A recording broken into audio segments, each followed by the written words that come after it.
Hi guys, my name is Rushabh. Today we are going to learn what is the AOP in the Spring.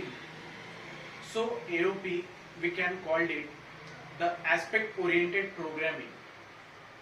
So it is a very different. It is not like an object oriented programming update, or it is not replaced by the object oriented programming, but we can call it the upgraded.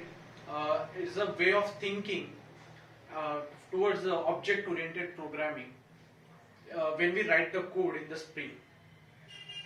So whenever we write the code in the Spring, there is the concept of tight coupling and loose coupling. So we have to every time use in our code the loose coupling concept.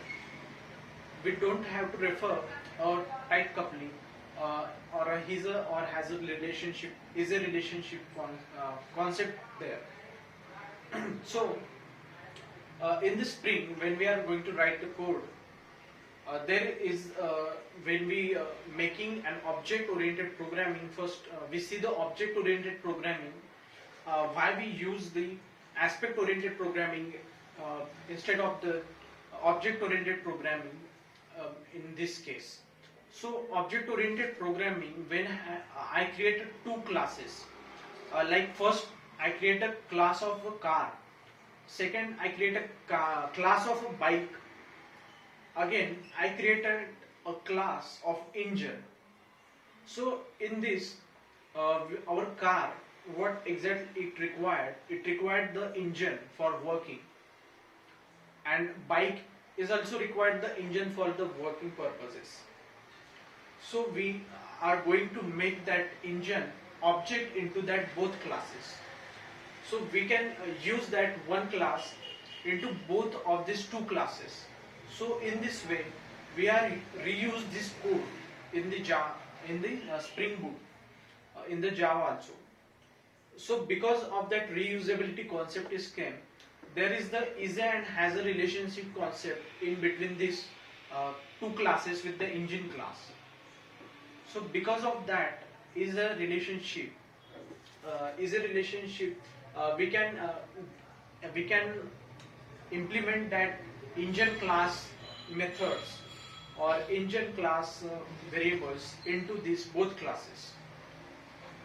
So we are going to make that engine class reusable in the Spring.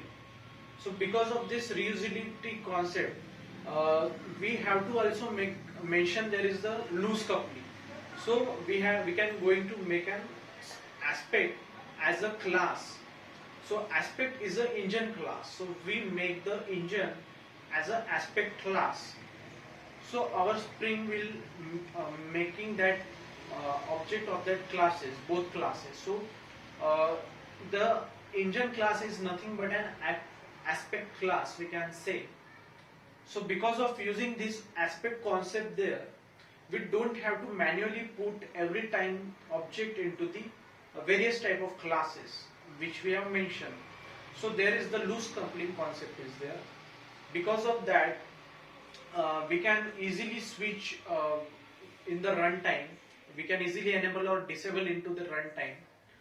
We can access easily this because of this our reusability will increases, reusability of the code increases. So this is all about of the aspect oriented programming. Thank you so much.